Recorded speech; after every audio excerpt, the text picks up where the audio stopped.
The courtroom doors slammed open and every head turned. She walked in wearing a dress from 3 years ago, holding two toddlers with no lawyer, no money, and dark circles under her eyes that told the story of a woman who had not slept in days.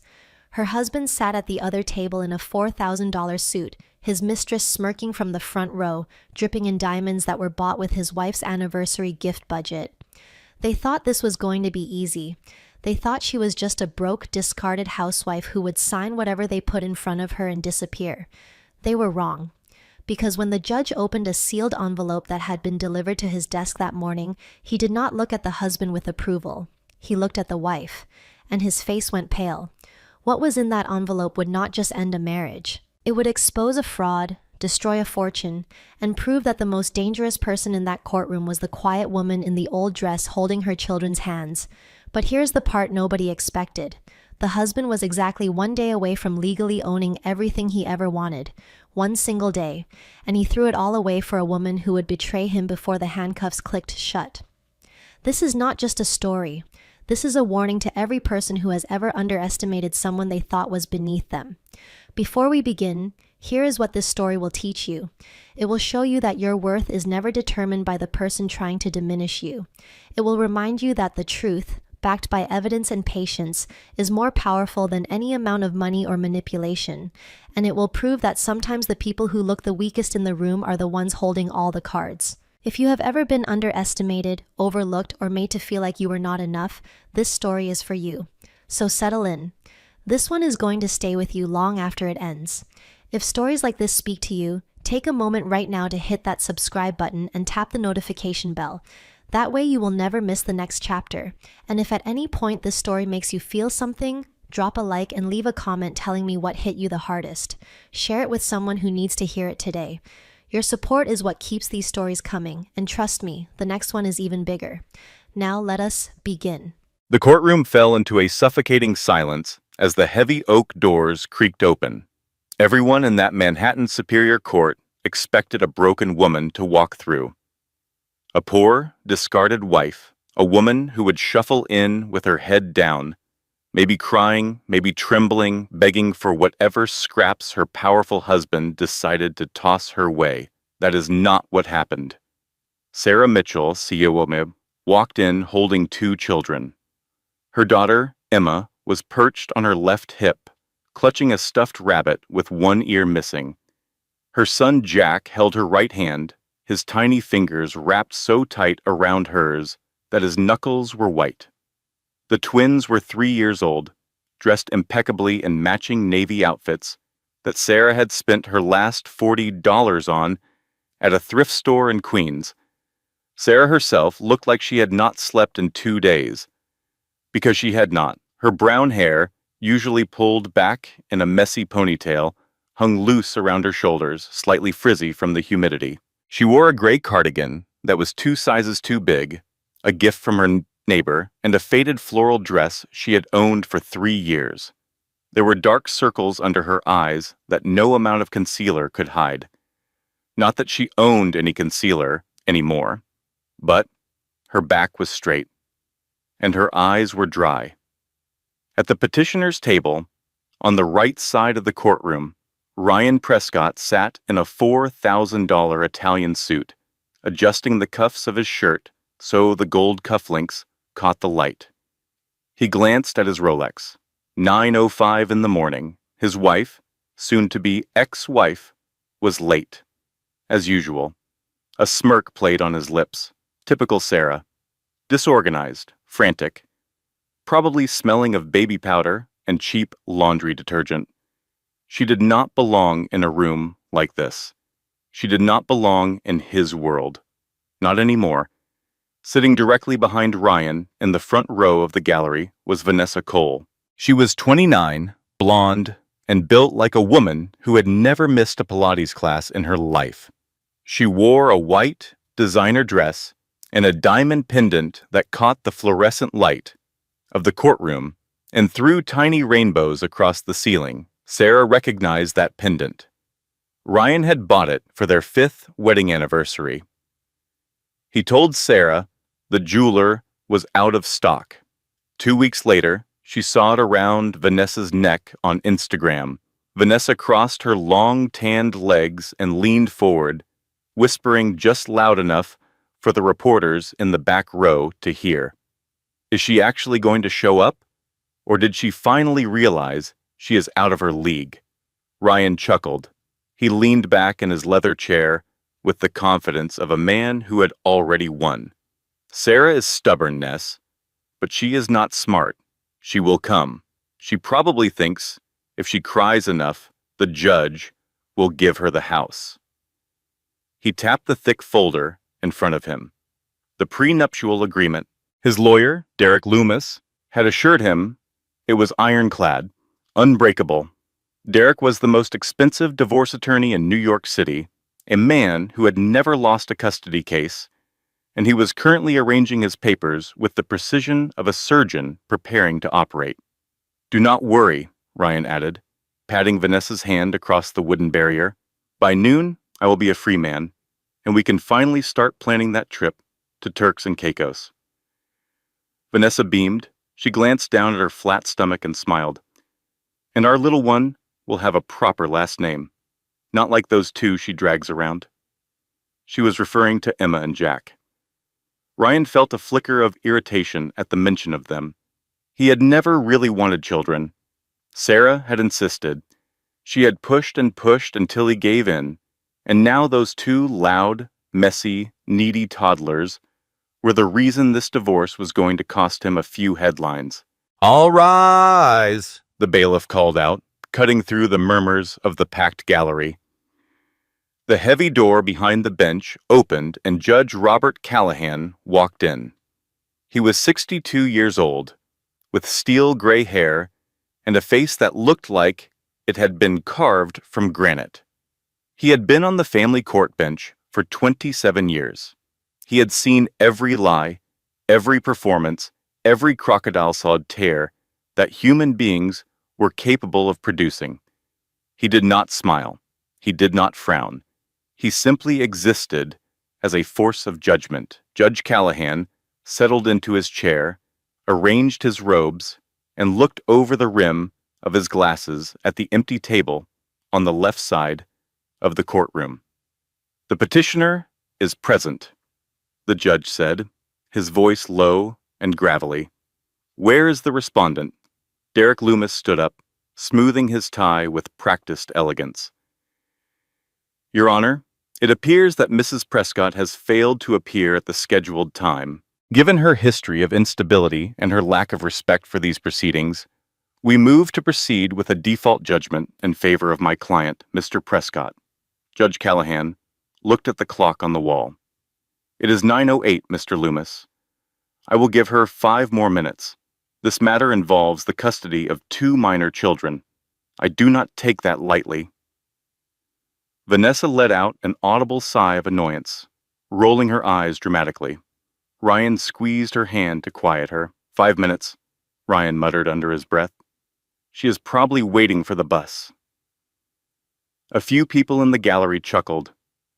This divorce was headline news in New York. The press had painted it as a classic tale, the titan of industry shedding the starter wife for the upgrade. Everyone loved a winner, and Ryan Prescott looked like a winner. The minutes ticked by in silence. 9:10, 9:12, 9:13. Derek stood up again. Your Honor, with all due respect, this is a waste of the court's valuable time. My client is a busy man, and the respondent has clearly chosen not to. The double doors at the back of the courtroom flew open. They hit the walls with a crash that echoed through the room like a gunshot.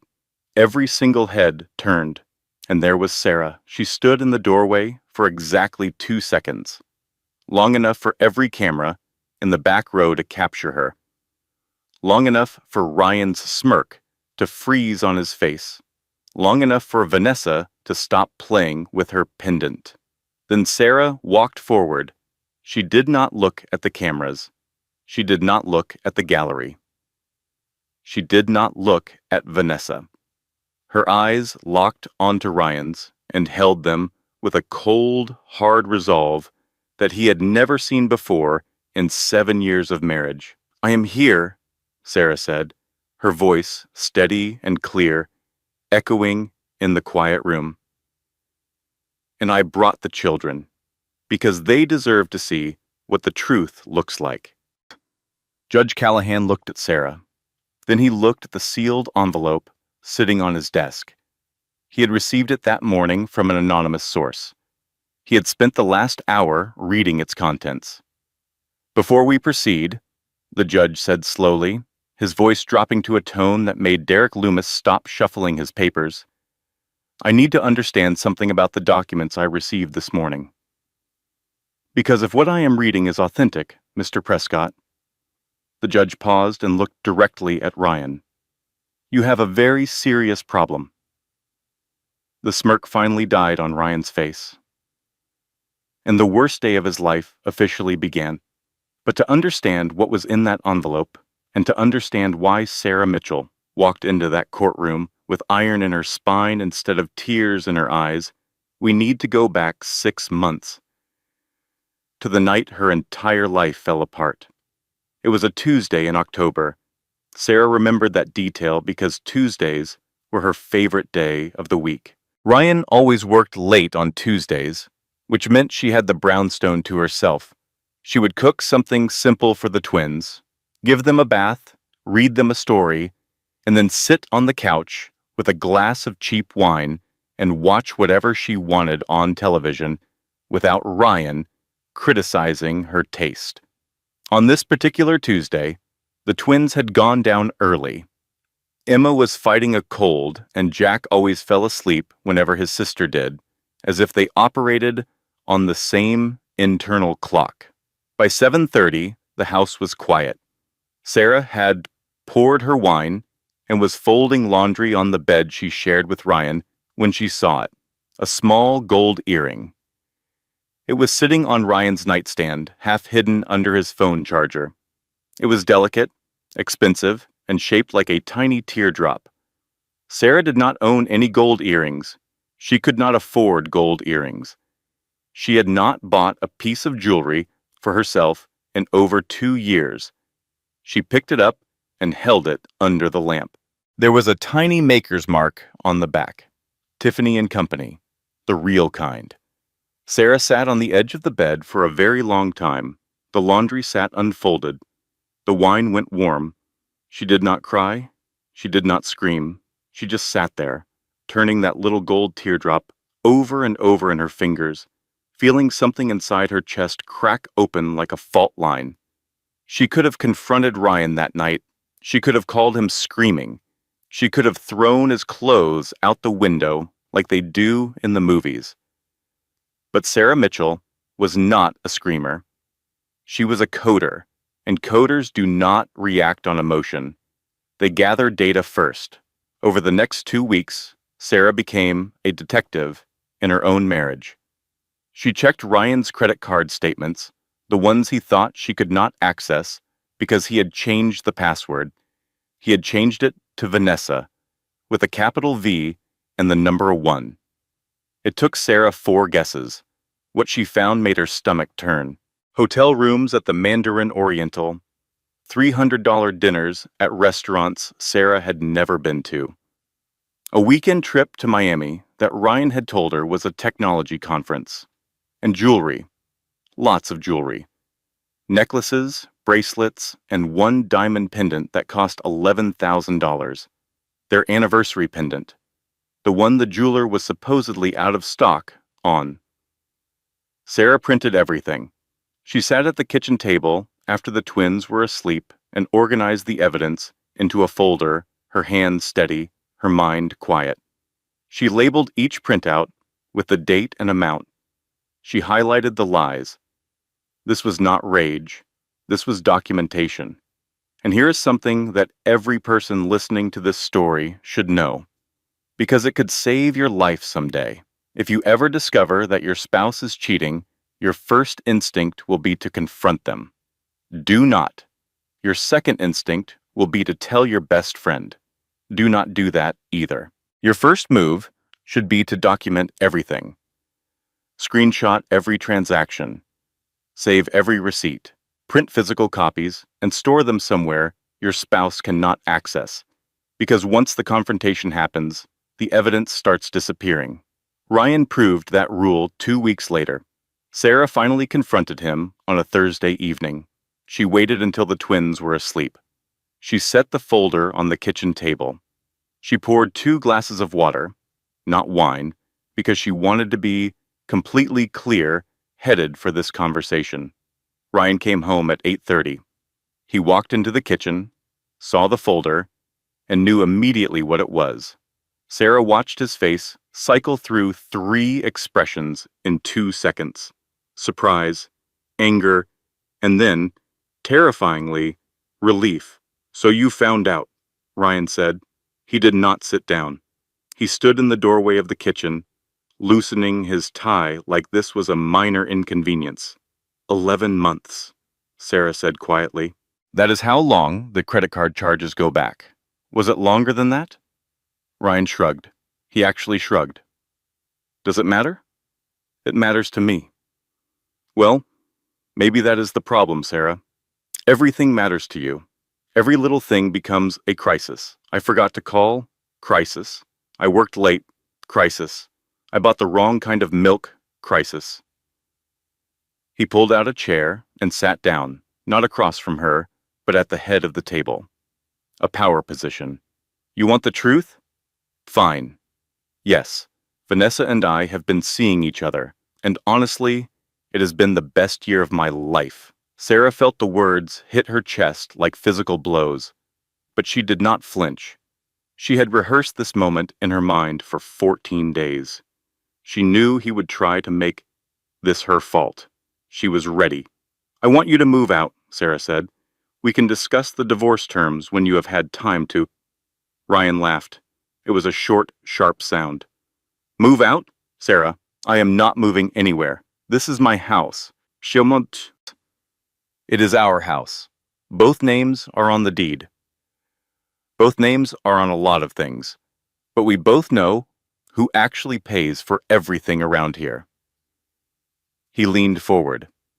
Here's what is going to happen. I already filed for divorce. My lawyer served you this morning. Check the mailbox. Sarah felt the ground shift beneath her. You already filed? 3 days ago. While you were busy playing detective with the credit card statements, I was playing chess. He tapped the table. The prenuptial agreement, Sarah. The one you signed 7 years ago without even reading. It gives you $25,000. Total. No spousal support, no claim on the company, and I am petitioning for full custody of the twins. Custody? Sarah's voice cracked for the first time. On what grounds? Financial instability. No employment history for 3 years. Emotional volatility. He counted them off on his fingers like items on a grocery list. My lawyer says it is a strong case. You have nothing, Sarah. No job, no money, no lawyer. And after today, no house. You cannot take my children. Our children. And I can provide them with the best schools, the best nannies, and the best life. What can you provide them? A studio apartment and food stamps? Sarah stared at him. This was not the man she had married. Or maybe it was, and she had just never wanted to see it. I built your company, Ryan, she said, her voice barely a whisper. I wrote the code. Ryan stood up. He buttoned his jacket. He looked at her the way you might look at a stain on a restaurant tablecloth. Mildly annoying, easily replaced. You helped, he said. And now you are done helping. I will give you 48 hours to pack what you need. Vanessa is moving in this weekend.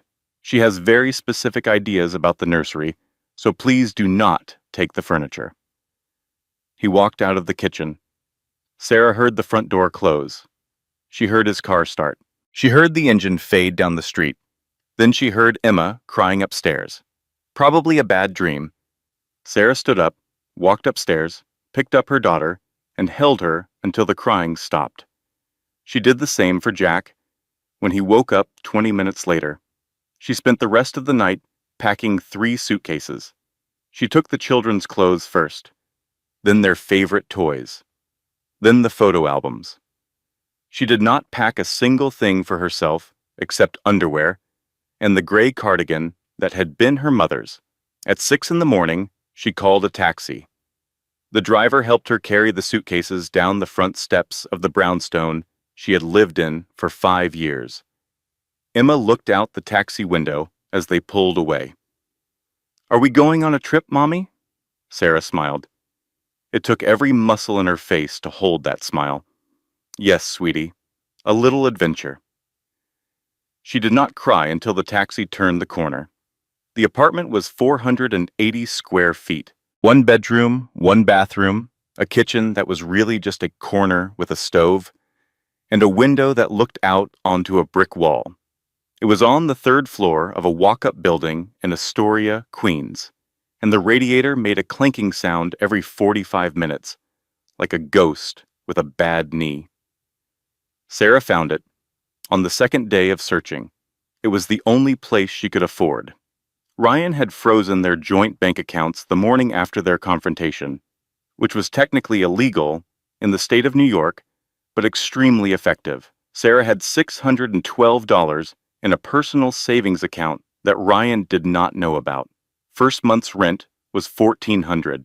She begged the landlord for a payment plan and promised to pay the rest within 30 days. The twins slept on a mattress on the floor. Sarah slept next to them, curled around them like a wall. Emma adjusted quickly because Emma adjusted to everything quickly. She was bold and loud and treated every new environment like an adventure. Jack was different. Jack was quiet. He stopped talking almost entirely for the first week, and when he did speak, it was only to ask one question. "When is Daddy coming?" Sarah did not know how to answer that, so she held him and said, "Daddy is busy right now, sweetheart, but Mommy is right here. Mommy is not going anywhere." She said it so many times that week that it became a kind of prayer. The first month was survival. Sarah applied for 37 jobs. She was a software engineer with a degree from Penn State and 3 years of professional experience before she left the workforce to raise the twins. On paper, she was qualified. In reality, she had a 3-year gap on her resume, no recent references that were not connected to Ryan, and 2 toddlers who needed full-time care. She got 4 callbacks. 2 of them ghosted her after the first interview. One offered her a part-time position at $19 an hour with no benefits.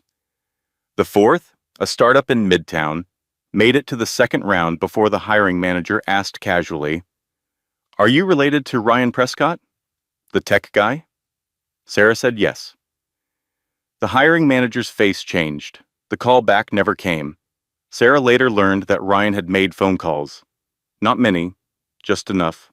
A word here, a suggestion there. Unstable, difficult, going through a messy divorce. In the tight world of New York tech, it was enough to poison every well.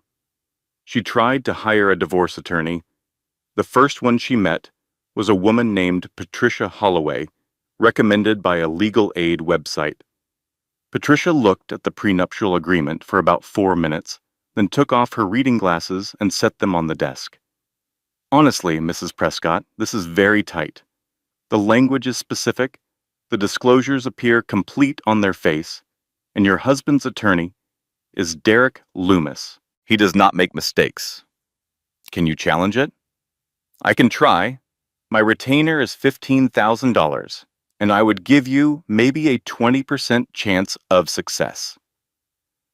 Sarah did not have $15,000. She did not have $1,500. She thanked Patricia, left the office, sat on a bench outside the courthouse, and stared at the pigeons for 20 minutes. She applied for legal aid through the city's Family Court Assistance Program. The intake worker was kind but honest. "We are backed up, Mrs. Prescott. The current wait for a family law attorney is approximately 4 months. The custody hearing is in 6 weeks. I understand. I will put you on the priority list, but I cannot make promises." Sarah nodded. She picked up the twins from the elderly woman down the hall who watched them for $10 an hour, money Sarah could not afford, but could not afford not to spend. She carried them up 3 flights of stairs, because the elevator was broken again. She heated up canned soup for dinner.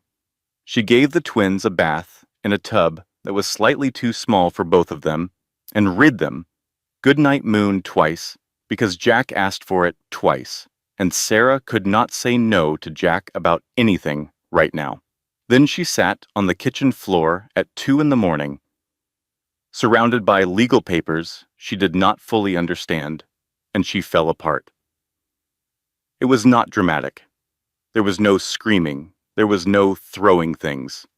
It was just a woman sitting on a linoleum floor in a tiny apartment, pressing a dish towel against her mouth so her children would not hear her cry.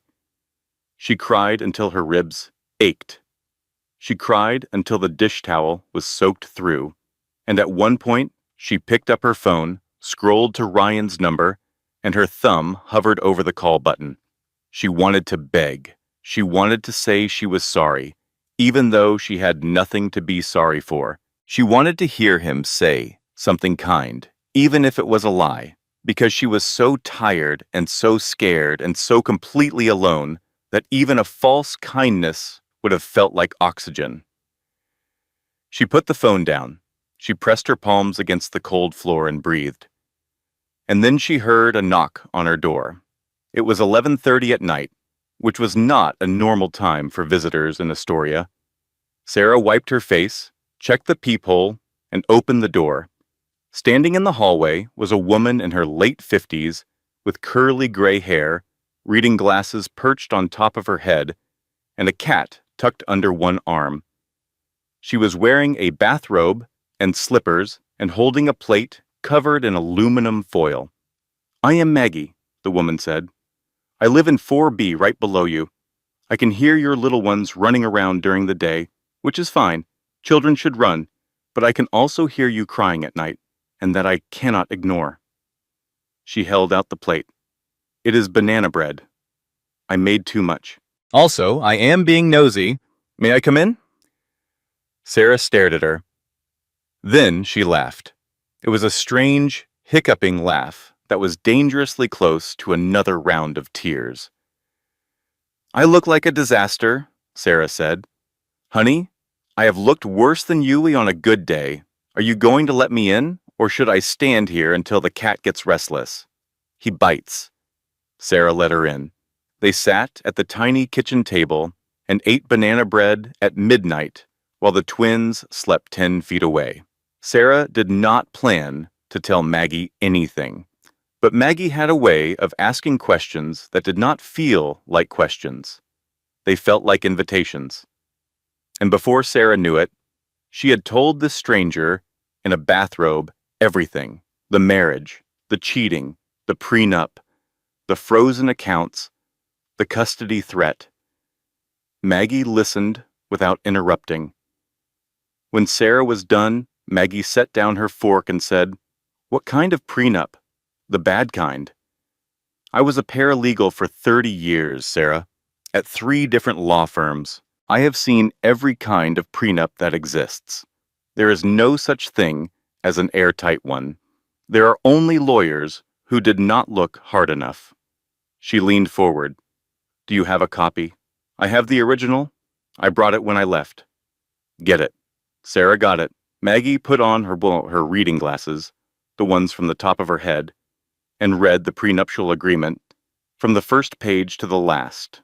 It took her 40 minutes. Sarah watched her face for clues, but Maggie's expression did not change until page 11. "Ha," Maggie said. "What?" "This disclosure form, the one your husband filled out listing his assets at the time of signing." Maggie tapped the page. He listed Prescott Tech as being worth $50,000. "That sounds about right. It was just a startup back then. A startup that had already received its first round of venture capital funding." Sarah blinked. "Yes, about 3 months before the wedding. $2.4 million. And he listed the company at $50,000. The silence in the kitchen was different now. It was the silence of something clicking into place. He lied on the disclosure form, Maggie said, looking at Sarah over the rim of her glasses. In New York, a prenuptial agreement is only valid if both parties entered into it with full and accurate knowledge of each other's financial standing. If one party misrepresented their assets, the entire agreement can be voided. She paused. That does not just weaken the prenup, Sarah. It could destroy it. Sarah felt something she had not felt in weeks. It was small and fragile, and she was almost afraid to name it because naming it might make it disappear. It was hope. For the next 3 weeks, Sarah's life split into 2 parallel existences. During the day, she was a mother. She fed the twins scrambled eggs for breakfast because eggs were cheap and protein-rich. She took them to the free playground on 31st Street. She read to them, played with them, held them when they cried, and pretended that everything was normal, even when nothing was normal. At night, after the twins were asleep, she walked down one flight of stairs to apartment 4B and became something else entirely. A researcher, a strategist, a woman building a case to save her own life. Maggie's apartment was the opposite of Sarah's. It was cluttered, warm, and smelled like coffee and cat hair. Every surface was covered with books, most of them legal texts that Maggie had kept from her decades as a paralegal. The cat, whose name was Objection, had a habit of sitting on whatever document was most important at any given moment. He knows, Maggie said one night, shooing the cat off a stack of financial disclosures. He always knows which paper matters most. It is uncanny. They worked every night from 9 until midnight, sometimes later. Maggie taught Sarah how to read legal filings. She showed her how to request financial discovery documents from the court. She explained the difference between a motion and a petition, between discovery and deposition, between what lawyers say and what lawyers mean. Derek Loomis is expensive, Maggie said one night, tapping a pen against her coffee mug. But expensive does not mean thorough. I have seen his work before. He relies on intimidation. He overwhelms the other side with paperwork and reputation. But when someone actually reads the fine print, he gets sloppy. How do you know his work? Maggie smiled a tight, knowing smile. My second husband's divorce attorney was Derek Loomis. It was 1998. He filed 4 motions with the wrong case number. The judge was not amused. You were married to someone who hired Derek Loomis. I was married 3 times, Sarah. First one was love. Second one was stupidity. Third one was spite. I do not recommend the last 2. But I learned something from each one, and what I learned from number 2 was that lawyers are only as good as the work you force them to do. Sarah laughed. It was becoming easier to laugh around Maggie. The prenup was their primary target. Maggie had identified the fraudulent disclosure form, but they needed more than just the venture capital discrepancy. They needed to prove a pattern of concealment. Sarah still had access to an old personal laptop from when she worked at Prescott Tech. Ryan had never asked for it back, probably because he had forgotten she had it. On that laptop were emails, documents, and most importantly, access to the company's old code repository. The code, Sarah said one night, staring at the laptop screen. I wrote 73% of the core algorithm, the deep learning architecture that powers the entire platform. My developer credentials are on every commit log. Commit log? Maggie looked confused. It is like a diary for code. Every time a programmer saves their work, the system records who did it and when. It is time-stamped and encrypted. You cannot fake it. And your name is on those records? My credentials are S. Mitchell. Every line I wrote is tagged with my login. Maggie put down her coffee.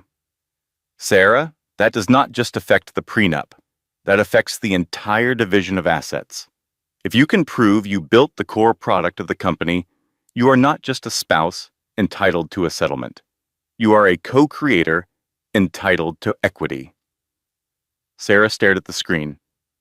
The commit logs were all there, thousands of them, late nights and early mornings, coded in the language of a woman who had quietly built an empire while her husband took the credit. There is a problem, Sarah said. Ryan deleted my employee file from the company records. He told the board I was just a supportive spouse who occasionally helped with testing. He deleted your file and removed my name from the current repository, but he cannot delete the backups. The original cloud backups are stored on a third-party server. They are archived automatically. Even Ryan does not have the admin rights to touch them. Can you access them? Sarah was already typing. I wrote the backup system, Maggie. I literally built the door. They retrieved the original commit logs at 1:37 in the morning. Maggie printed them on her ancient inkjet printer, which took almost an hour because there were over 200 pages. They sat on the floor of Maggie's living room, surrounded by paper, and Objection the cat walked across all of it. This is real evidence, Maggie said quietly. This changes everything. Sarah nodded, but she had learned something in the past month. Every time she thought she had found solid ground, Ryan pulled it out from under her. She was not going to celebrate yet. She was going to keep building. And there is a lesson in that for everyone listening. When you are fighting for your life, whether it is a divorce or a custody battle or any situation where someone with more power is trying to crush you, do not stop at one piece of evidence. Do not stop at two. Build your case like a wall, brick by brick, so that when they try to knock it down, it holds. Because they will try to knock it down. That is what people like Ryan do. They do not give up. They escalate. And Sarah was about to learn exactly how far Ryan Prescott was willing to go. The call came on a Monday morning, 3 weeks before the hearing. Sarah's phone buzzed while she was making oatmeal for the twins. She did not recognize the number, but she answered it because she had learned to answer every call. You never knew when it might be the legal aid office finally getting back to you. Mrs. Prescott, this is Claire Donahue. Margaret Brennan gave me your number. Claire Donahue was 28 years old. She had passed the bar exam 11 months ago. She worked at a small family law practice in Brooklyn that took pro bono cases when they could, and she had a voice that sounded like she was permanently out of breath because she talked fast and thought faster. Maggie told me about your situation, Claire said. I have reviewed the prenuptial agreement and the financial disclosures. I would like to represent you. Sarah gripped the phone. I cannot pay you. I have almost nothing. This would be pro bono, full representation through the hearing. Maggie called in a favor with my boss. She apparently helped his mother with a property dispute in 2014. He owed her. Why would you take this case? It is complicated, and Derek Loomis is a bully with a nice suit. I have been waiting for a case like this since I passed the bar. Mrs. Prescott, I am young and I am inexperienced, but I am thorough, and I believe you have a very strong case. Will you let me help? Sarah looked at the twins. Emma was putting oatmeal in Jack's hair. Jack did not seem to mind. Yes, Sarah said. Please. The next 2 weeks were intense. Claire, Sarah, and Maggie formed an unlikely legal team that operated primarily out of Maggie's apartment. Claire brought legal expertise and filings. Sarah brought the technical evidence. Maggie brought coffee, banana bread, and 30 years of knowing how courtrooms actually worked. They filed a motion to challenge the prenuptial agreement based on fraudulent asset disclosure. They prepared the code commit logs as evidence of Sarah's contributions to Prescott Tech. They documented Ryan's freezing of the joint accounts and his attempts to blacklist Sarah from employment in the tech industry. And then, exactly 12 days before the hearing, something unexpected happened. Sarah received an email from Tommy Reeves. Tommy was Ryan's college roommate and the chief financial officer of Prescott Tech. He and Ryan had been inseparable since their freshman year at Columbia. They had built the company together, or rather, Tommy had managed the money, while Ryan took the spotlight, and Sarah wrote the code that made everything work. The email was short. It read, "Sarah, I need to talk to you, not by email, not by phone, in person. It is about the company financials. There are things you need to see. Meet me at the diner on Lexington and 53rd, Wednesday at noon. Come alone. Please." Sarah showed the email to Claire and Maggie. "It is a trap," Claire said immediately. "Ryan sent him to feel you out." "Maybe," Maggie said, stroking Objection's head. "Or maybe the rats are starting to leave the ship." Sarah went to the meeting. She sat in a booth at the back of the diner and ordered a coffee she could not afford. Tommy showed up 15 minutes late, looking like he had not slept in a week. He slid into the booth across from her without making eye contact. "I am sorry," he said before Sarah could speak. "I should have said something a long time ago." "Said something about what?" Tommy opened a folder and pushed it across the table. Inside were financial statements, internal memos, and a series of emails between Ryan and Derek Loomis. "Ryan has been cooking the books," Tommy said, his voice barely above a whisper. "Not a lot, but enough. He has been redirecting company funds to personal accounts. The apartment for Vanessa, the jewelry, the trips, all of it came from the company operating budget, listed as consulting fees and business development expenses." Sarah flipped through the documents. Her stomach turned. "There is more," Tommy continued. "Last month, Ryan told me to delete your employee records from the system. All of them. Your personnel file, your code contributions, everything. He wanted it to look like you never worked there. I know. I found the backups." Tommy's eyes widened. "The cloud archives? I thought those were encrypted." "I built the encryption, Tommy." He stared at her for a long moment. Then he almost smiled. "You were always the smartest person in that company. Ryan knew it.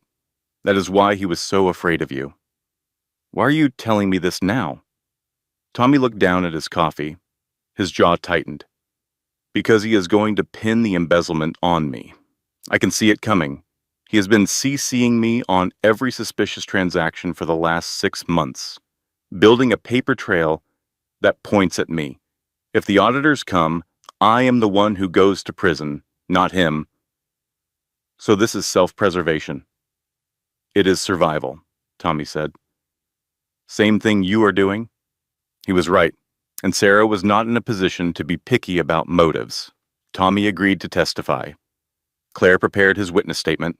The case was getting stronger by the day. And here is the moment where Sarah made a mistake. She started to believe she was going to win. She allowed herself to imagine the hearing going well. She pictured the judge voiding the prenup. She pictured getting custody of the twins. She pictured finding a good job, a bigger apartment, maybe even a small house somewhere with a yard. She let hope fill her chest like a balloon, and she forgot the most important rule of fighting someone like Ryan Prescott. Never let your guard down, because the moment you think you are safe is the moment they strike. The first blow came 8 days before the hearing. Sarah was at home, reviewing documents with Claire on the phone when her email pinged. It was a legal filing from Derek Loomis, sent to the court with Sarah C. Sied. She opened it and read the first paragraph 3 times because her brain refused to process what it was saying. Ryan Prescott was filing a patent infringement claim against Sarah Mitchell. The filing alleged that any code Sarah had written during the marriage was the intellectual property of Prescott Tech, and that her attempt to use the commit logs as evidence in the divorce constituted theft of trade secrets. He is claiming I stole my own work, Sarah said to Claire, her voice flat with disbelief. It is a counterattack, Claire said quickly. He knows the commit logs are devastating, so he is trying to make them inadmissible by reframing them as stolen property. It is aggressive, but can he do this? Claire was quiet for a beat too long. It is a gray area. Employment law and intellectual property law overlap in complicated ways. If the court even entertains this motion, it could delay the hearing by months, and it puts you on defense instead of offense. Sarah hung up and sat at the kitchen table. She stared at the filing until the words blurred together. She thought about Ryan sitting in his corner office, smiling, knowing exactly what this would do to her. The second blow came 5 days before the hearing. Derek Loomis filed a motion to introduce new evidence regarding Sarah's parental fitness. The evidence was an audio recording. A voicemail Sarah had left for Ryan 2 months earlier on the worst night of her life. She had been running a fever of 102. Emma had an ear infection and had been screaming for 3 hours straight. Jack was crying because Emma was crying. The apartment was freezing because the radiator had died. Sarah had not eaten a real meal in 2 days. At 11:45 that night, delirious with exhaustion and fever, she had called Ryan's phone. It went to voicemail, and Sarah, at her absolute lowest, had said words that she did not mean and could never take back. I cannot do this anymore, Ryan. I cannot handle them alone. Sometimes I just want to walk out the door and never come back. I am so tired. I am so tired. Please, just take them for a few days. Please. On the recording, without context, without knowing about the fever or the ear infection or the broken radiator, Sarah sounded like a mother who wanted to abandon her children. Derek Loomis played the recording in his motion filing and argued it proved Sarah was emotionally unstable and unfit for custody. Sarah listened to the recording at Maggie's kitchen table. She heard her own voice, ragged and broken, and she wanted to reach through time and hold that woman and tell her it was going to be okay. He kept it, Sarah whispered. He never called me back that night, but he kept the voicemail. He kept it as ammunition, Claire said, her jaw tight. He was planning this before he even filed for divorce. The third blow was the worst. 3 days before the hearing, Sarah's phone rang at 7 in the morning. It was a woman from the New York City Department of Child Protective Services. Someone had filed an anonymous complaint about the living conditions in Sarah's apartment. An investigator would be visiting within 48 hours. Sarah knew instantly who had filed the complaint. She did not need evidence. She did not need proof. She knew it the way you know when a storm is coming by the way the air changes. She called Ryan. He picked up on the second ring. She could hear Vanessa in the background, laughing at something. Ryan, please, whatever you are trying to prove, leave the kids out of this. I do not know what you are talking about, Sarah. The CPS complaint. If someone is concerned about the welfare of my children, that sounds like a legitimate issue. Maybe you should focus on providing them with a suitable home instead of calling me. You froze my accounts. You took my home. You blacklisted me from jobs. You are the reason I am living like this, and you know it. There you go again, Ryan said, his voice smooth and practiced. Blaming everyone else. The anger, the instability. The judge is going to see it, Sarah. And when he does, those kids are coming home to a real house with a real parent. He hung up. Sarah looked around her apartment. The mattress on the floor, the milk crates she used as shelves, the crack in the ceiling she kept meaning to report, the window that did not lock properly. She had 48 hours. She did not panic. She could not afford panic. Panic was a luxury for people who had backup plans. She cleaned the apartment from floor to ceiling. She scrubbed every surface. She organized every closet. She borrowed a proper bed frame from Maggie and hauled it up 3 flights of stairs by herself. She pinned the twins' artwork on every wall. She bought fresh flowers, real ones, from the bodega on the corner, spending $8 she did not have because she needed the apartment to look like a home and not a bunker. When the CPS investigator arrived, a middle-aged man named Gerald, who looked like he had seen everything, Emma grabbed his hand the moment he walked through the door. "This is my room," Emma announced, dragging him toward the bedroom, "and that is my brother Jack. He does not talk much, but he is nice."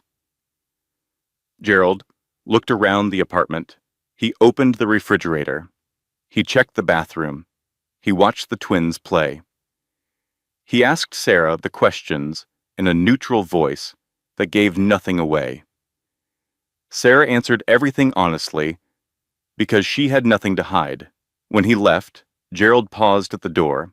He was not supposed to say anything, but he looked at Sarah and gave her a small nod. "Children appear well-nourished, happy, and securely attached," he said, as if reading from a form he had already filled out in his head. "No concerns." The door closed. Sarah leaned against it and slid to the floor. She pressed her hands over her face and breathed. She had survived, barely.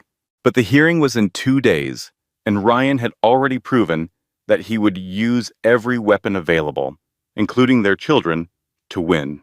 That night, Maggie came upstairs with a bottle of cheap wine and 2 glasses.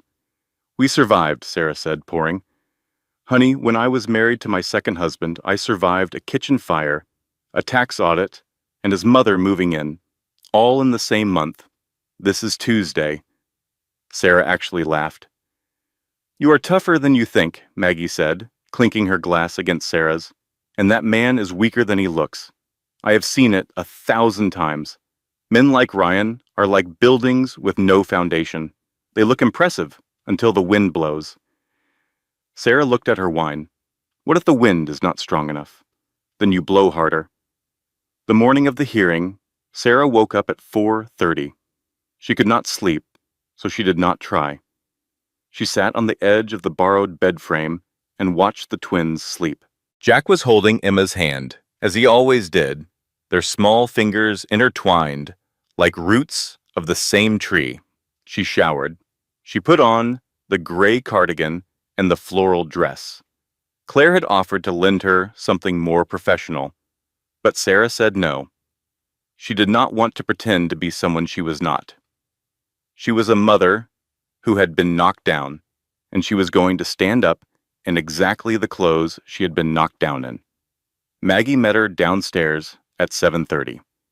She was going to sit in the gallery and watch the twins while Sarah was at the defendant's table. "Remember," Maggie said, straightening Sarah's cardigan like a mother sending her child to the first day of school, "do not react to anything Ryan says.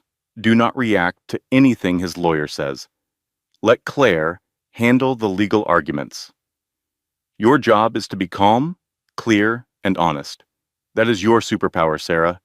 You tell the truth. They do not." Claire was waiting at the courthouse. She was wearing a navy blue suit that was slightly too big for her, carrying a briefcase that was slightly too full, and looking like she was about to either win her first major case or throw up.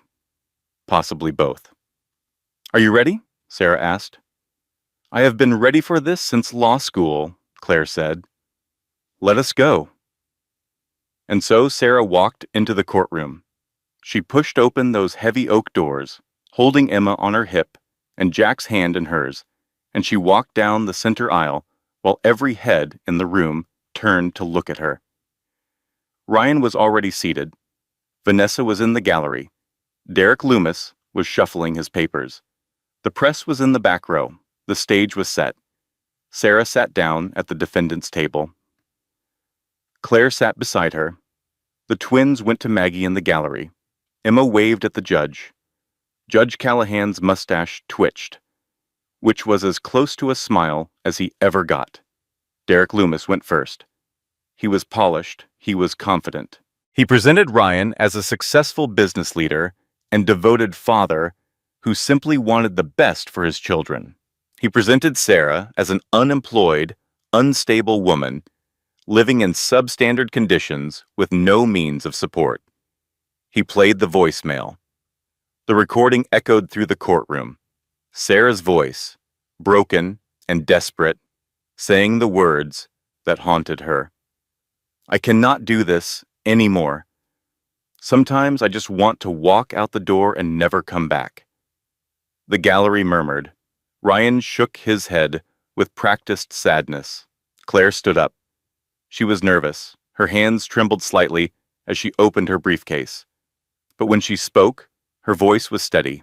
Your Honor, my client was recorded without consent during a moment of extreme physical and emotional distress. She was running a fever of 102 degrees. Her daughter had an ear infection. The heating in her apartment had failed. She had been awake for over 20 hours. Any parent in this courtroom would understand that moment. It was not abandonment. It was exhaustion. She paused. And it was recorded and kept by a man who never called her back. Not that night, not the next morning. He did not check on his children. He saved the voicemail because he knew, months in advance, that he was going to use it as a weapon. The murmuring shifted direction. Then Claire presented the prenuptial challenge. She laid out the fraudulent disclosure, calmly and precisely, showing that Ryan had listed his company at $50,000 when it had already received $2.4 million in venture capital funding. Derek Loomis objected. The valuation was an estimate made in good faith. An estimate that was off by 4,700% is not good faith, Your Honor, Claire replied. It is fraud. Judge Callahan studied the documents. He looked at Ryan. Mr. Prescott, did you disclose the venture capital funding when this agreement was executed? Ryan shifted in his seat. My lawyer at the time handled the paperwork. I do not recall the specifics. You do not recall receiving $2.4 million? I was a young entrepreneur. There were a lot of numbers flying around. I see. The judge made a note. He did not look impressed. Then Claire introduced the commit logs. She called a forensic technology expert, a professor from Columbia University, who testified that the code repository logs were authentic, time-stamped, and definitively showed that Sarah Mitchell's developer credentials were attached to 73% of the Prescott Tech core algorithm. Derek objected again. This evidence is the subject of a pending intellectual property claim. It should be inadmissible. Claire was ready. Your Honor, the intellectual property claim was filed 8 days ago as a strategic maneuver to suppress evidence in this proceeding. The commit logs are not stolen property. They are historical records of work performed during the marriage. They are directly relevant to the equitable division of assets, and suppressing them would deny my client due process. Judge Callahan looked at Derek Loomis the way a teacher looks at a student who has been caught cheating. Overruled, the judge said. The evidence stands. And then came Tommy Reeves. Tommy walked to the witness stand like a man walking to his own execution. His face was pale. His shirt was wrinkled. He did not look at Ryan as he was sworn in. Claire approached him with a gentle voice that belied the devastation she was about to inflict. Mr. Reeves, you are the Chief Financial Officer of Prescott Tech. Is that correct? Yes. And you have held that position for how long? Just 6 years, since the company was founded. During that time, did Mr. Prescott ever instruct you to alter company records? Tommy swallowed. Yes. The courtroom went quiet. What specifically were you instructed to alter? Sarah's employee file, her code contributions, her access logs. Ryan told me to remove everything that showed she had worked at the company as anything more than an occasional volunteer. And did you comply? Yes, I did. Tommy's voice cracked. I am not proud of it. Why did you comply? Because Ryan told me the divorce would get ugly, and that if Sarah could prove she built the algorithm, she would take half the company. He said we would all lose everything. He said it was just paperwork. Claire let the silence hang. Then she continued, Mr. Reeves, are you also aware of any misuse of company funds by Mr. Prescott? Derek Loomis shot to his feet. Objection. This is beyond the scope of... It goes directly to the division of marital assets, Your Honor, Claire said calmly. If company funds were diverted for personal use, it affects the valuation of the estate. Overruled, Judge Callahan said. Answer the question, Mr. Reeves. Tommy took a breath. Ryan has been redirecting company funds to personal expenses for the last 18 months. The apartment for Miss Cole in Tribeca, jewelry, trips, a car, all of it was listed in the company books as consulting fees and business development costs. The total is approximately $800,000. Ryan stood up. Tommy, what are you doing? We are brothers.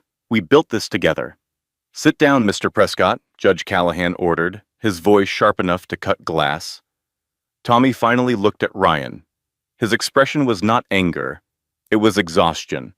The exhaustion of a man who had been carrying someone else's lies for too long. You were going to pin it on me, Ryan, Tommy said quietly. I saw the emails. You CC'd me on every transaction. You were building a trail that pointed at me. If the auditors came, I was the one going to prison. That is a lie. It is not. Tommy turned to the judge. I have the emails, Your Honor. All of them. I have been keeping copies for 3 months. The courtroom erupted in murmurs. Judge Callahan banged his gavel.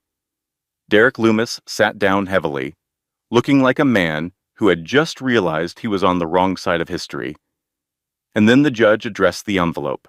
Before this hearing began, Judge Callahan said, the court received a sealed communication from an anonymous source.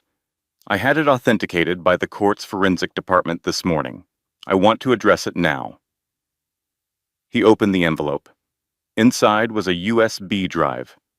This drive contained surveillance footage from the Prescott Tech corporate office, the judge said. It was recorded 11 days ago.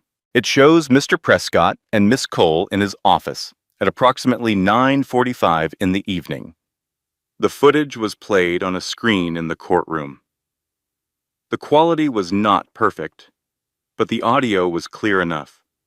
On the screen, Ryan sat behind his desk. Vanessa stood beside him, leaning over his shoulder, looking at his computer. Ryan was speaking. We need to get rid of her before she figures out what the company is actually worth. If she ever looks at the real books, it is over. Vanessa's voice came through the speakers. Just tell the judge she is crazy. Who is going to believe a housewife over you? Ryan laughed on the recording. Exactly. That is exactly right. The courtroom fell silent. Not the polite silence of before. This was the silence of a room full of people watching a man's life collapse in real time. Vanessa stood up from the gallery. Her face was white.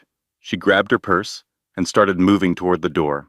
Miss Cole, Judge Callahan said, his voice calm as a frozen lake, I would recommend staying. Leaving now would look very bad for you. Vanessa sat back down. She looked at Ryan. Ryan looked at the screen where his own face was still frozen in a moment of arrogant laughter. He looked like a man who had just been shown a photograph of his own grave. Mr. Loomis, the judge said, would you like a recess? Derek Loomis was already packing his briefcase. He snapped the latches shut with the practiced efficiency of a man who knew when to cut his losses. Your Honor, Derek said, standing. I am withdrawing as counsel for Mr. Prescott, effective immediately. You cannot do that, Ryan said, his voice cracking. Derek, you cannot leave me. My retainer was paid from company funds that are now under question, Derek said, not making eye contact. Continuing to represent you would be a conflict of interest. I suggest you request a public defender.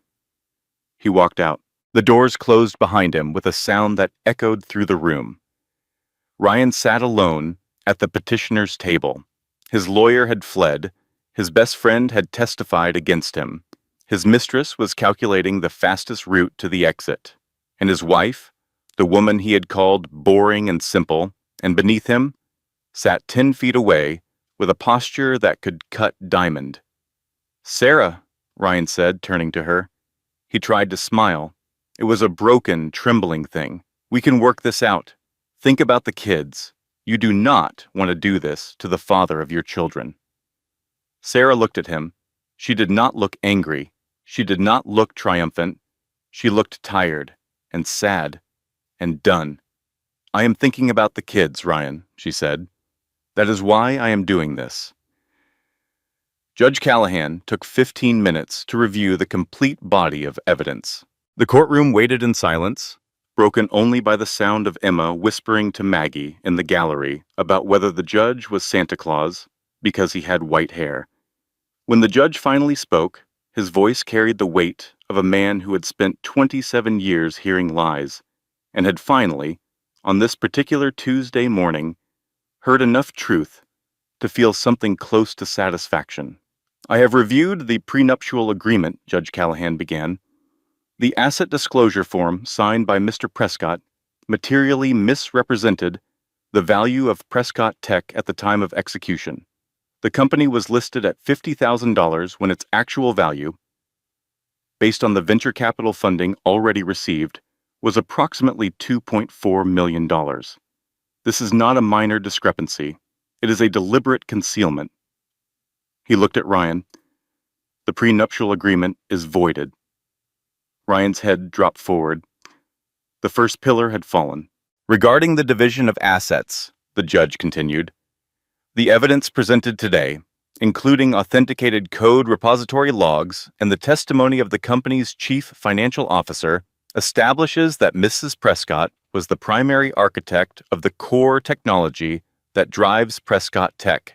She was not a supportive spouse who occasionally helped with testing. She was the engine of the company.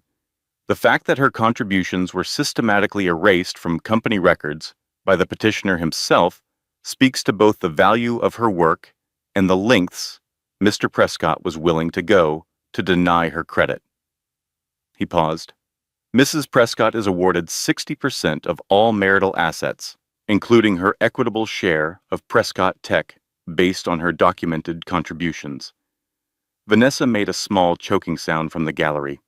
"Regarding custody of the minor children, Emma and Jack Prescott."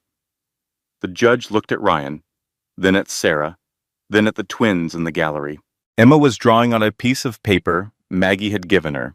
Jack was asleep, with his head on Maggie's lap.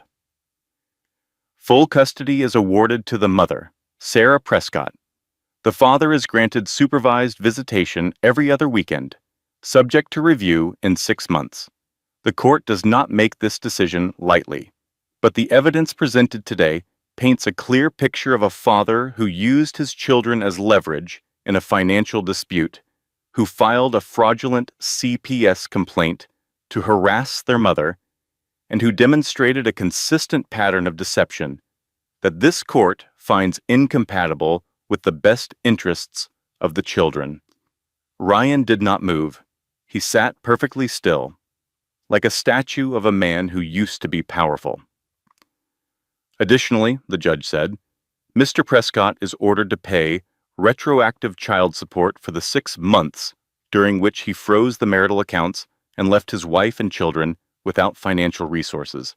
The amount will be calculated based on his income and submitted to the court within 30 days. The judge made a final note. "The financial irregularities described in today's testimony, including the alleged embezzlement of company funds and the destruction of employer records, will be referred to the district attorney's office for investigation.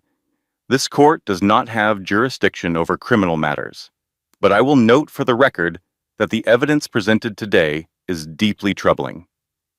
He looked up. "Is there anything else before we adjourn?" Claire stood. "No, Your Honor. And thank you." Judge Callahan looked at Sarah. For the first time in the entire proceeding, his expression softened.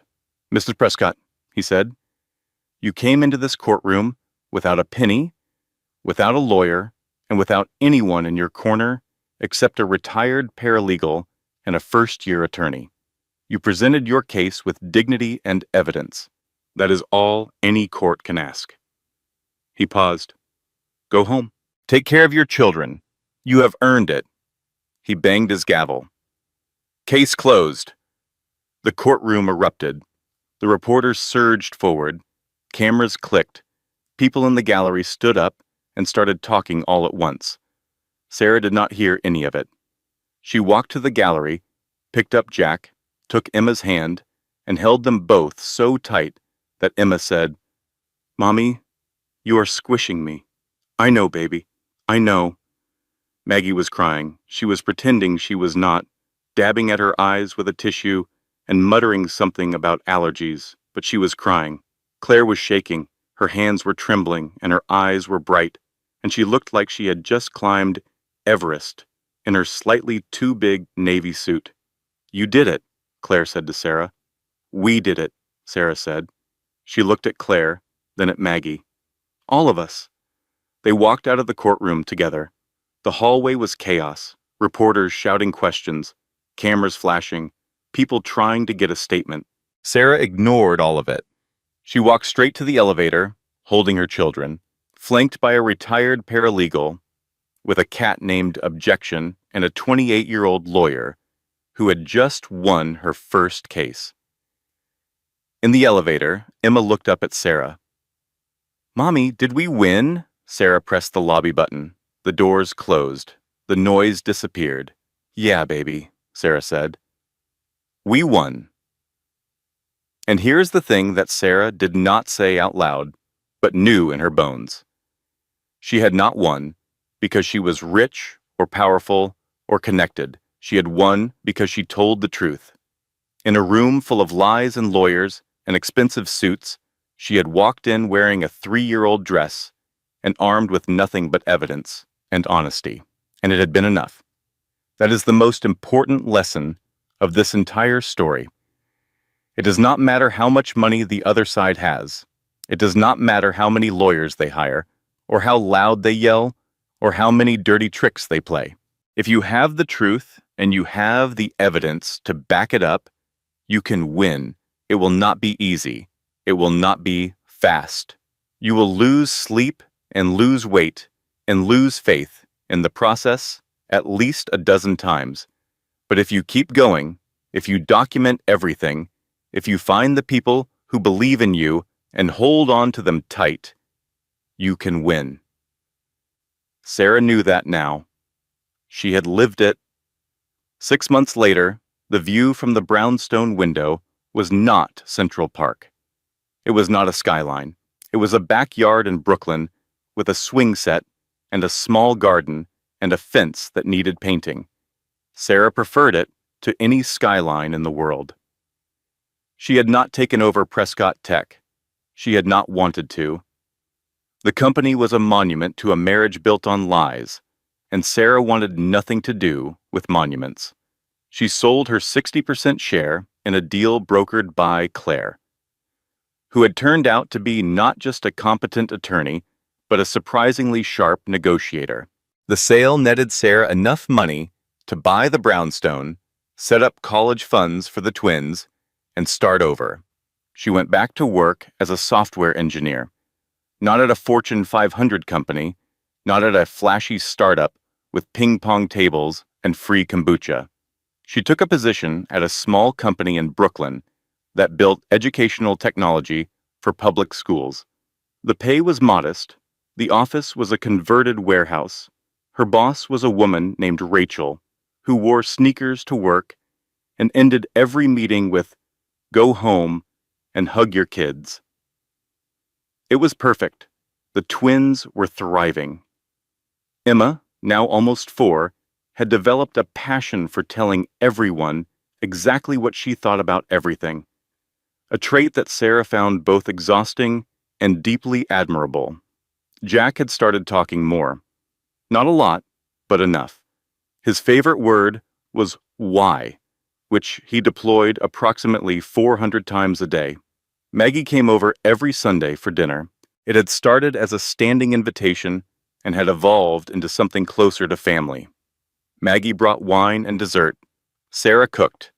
The twins called her Grandma Maggie, which made Maggie pretend to be annoyed and secretly beam with pride. "Your sauce needs more garlic," Maggie said, one Sunday evening, peering into the pot on the stove. "Your opinion is noted and ignored," Sarah replied. "Stubborn, just like your legal strategy. My legal strategy worked, because I was there to fix it." They grinned at each other. It was the easy, comfortable banter of two people who had been through a war together and come out the other side. Claire Donahue stopped by occasionally too. The case had launched her career. She had been featured in a legal journal and had received a promotion at her firm. She was currently representing two other women in similar situations pro bono, because that was the kind of person Claire was. "You started something," Claire told Sarah one afternoon over coffee. "Other women saw your case. They are finding the courage to fight back." Sarah did not know what to say to that. She had not set out to start anything. She had just been trying to survive. But if her survival helped someone else survive too, then maybe all those nights on the kitchen floor in Queens had meant something beyond her own pain. As for Ryan Prescott, he pleaded guilty to wire fraud and embezzlement 3 months after the hearing. The district attorney's investigation had uncovered even more than Tommy's testimony suggested. The total amount of misappropriated funds was $1.2 million. Ryan was sentenced to 3 years in a minimum security federal prison. He wrote to Sarah. Letters arrived every few weeks, postmarked from the correctional facility upstate. Sarah never opened them. She put them in a drawer in her desk, unopened, one on top of the other, a growing stack of words she did not need to read. Indifference, she had learned, was a far harsher punishment than anger. Tommy Reeves received probation and a steep fine. He cooperated fully with the investigation and avoided prison. The last Sarah heard, he had taken a desk job at an accounting firm in New Jersey. He sent a card when the twins turned 4. It said simply, "I am sorry, happy birthday to the kids." Sarah put it on the refrigerator because she believed in second chances, even imperfect ones. Vanessa Cole turned state's witness to avoid charges related to the embezzled funds she had received. She was placed on probation and ordered to perform 200 hours of community service. Her social media following, which had once been in the hundreds of thousands, collapsed overnight. The last Sarah heard, Vanessa was working at a department store in New Jersey. Sarah did not feel satisfaction at this news. She did not feel anything at all about Vanessa anymore, which was perhaps the healthiest outcome of all. It was a Sunday evening in April when the doorbell rang. Sarah was in the backyard with the twins. Emma was attempting to do a cartwheel and failing spectacularly. Jack was sitting in the grass, examining a ladybug with the intensity of a scientist studying a new species. "I will get it," Maggie called from inside. A moment later, Maggie appeared at the back door holding a large envelope. "Delivery," she said. "No return address." Sarah wiped her hands on her jeans and took the envelope. It was heavy, made of thick cream-colored paper. There was no return address, just her name, written in neat, formal handwriting. She opened it at the kitchen table while Maggie poured wine and the twins ate goldfish crackers on the back porch. Inside was a letter, on the letterhead, of a law firm Sarah had never heard of. Hamilton, Strauss and Associates. The letter was addressed to Sarah Ann Mitchell and began with a paragraph of legal language that took her a moment to parse. Then she reached the second paragraph and stopped breathing. Dear Miss Mitchell, we represent the estate of Dr. Harold James Mitchell, deceased. Our firm has been engaged in a comprehensive audit of Dr. Mitchell's financial holdings following the resolution of a prolonged probate dispute. This audit has revealed that Dr. Mitchell held a 12% founding stake in Meridian Biosciences, Incorporated, a biotechnology firm that was acquired earlier this year for $4.3 billion. As his sole surviving heir, you are entitled to the full value of this stake, which after applicable taxes and fees is estimated at approximately $418 million. Sarah put the letter down. She stared at it. She picked it up and read it again. Harold James Mitchell, her father, the man who had left when she was 2 years old, the man her mother never talked about except to say he was gone and was not coming back. The man Sarah had spent her entire childhood believing was a nobody who had abandoned his family because he did not care enough to stay. He had been a scientist, a researcher, a man who had helped found a biotechnology company and had apparently held onto his shares without telling anyone. He had died 3 years ago. The probate dispute had taken this long to resolve because apparently Harold Mitchell had been as messy with his paperwork as he had been with his personal relationships. Sarah sat at the kitchen table for a long time. The letter sat in front of her. The wine sat untouched. Maggie read the letter over her shoulder and said nothing for once in her life. $418 million, Sarah finally said. That is a lot of garlic, Maggie said. Sarah laughed. It was a real laugh, deep and full, the kind that comes from a place beyond humor, from a place where absurdity and wonder and exhaustion all collide. What are you going to do? Maggie asked. Sarah looked out the window at the backyard.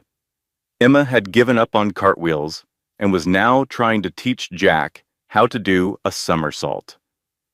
Jack was not interested. He was still looking at the ladybug. I do not know, Sarah said honestly. She folded the letter and put it back in the envelope. She put the envelope in the kitchen drawer, right next to the stack of unopened letters from Ryan. She would deal with it later, or tomorrow, or next week. Right now, her children were playing in the yard. Maggie was pouring wine. The sauce needed more garlic, even though she would never admit it. And the evening light was coming through the kitchen window in that golden way that only happens in April, when the days are getting longer and the air smells like cut grass and possibility. She had survived a marriage built on lies. She had survived a man who tried to erase her from her own life.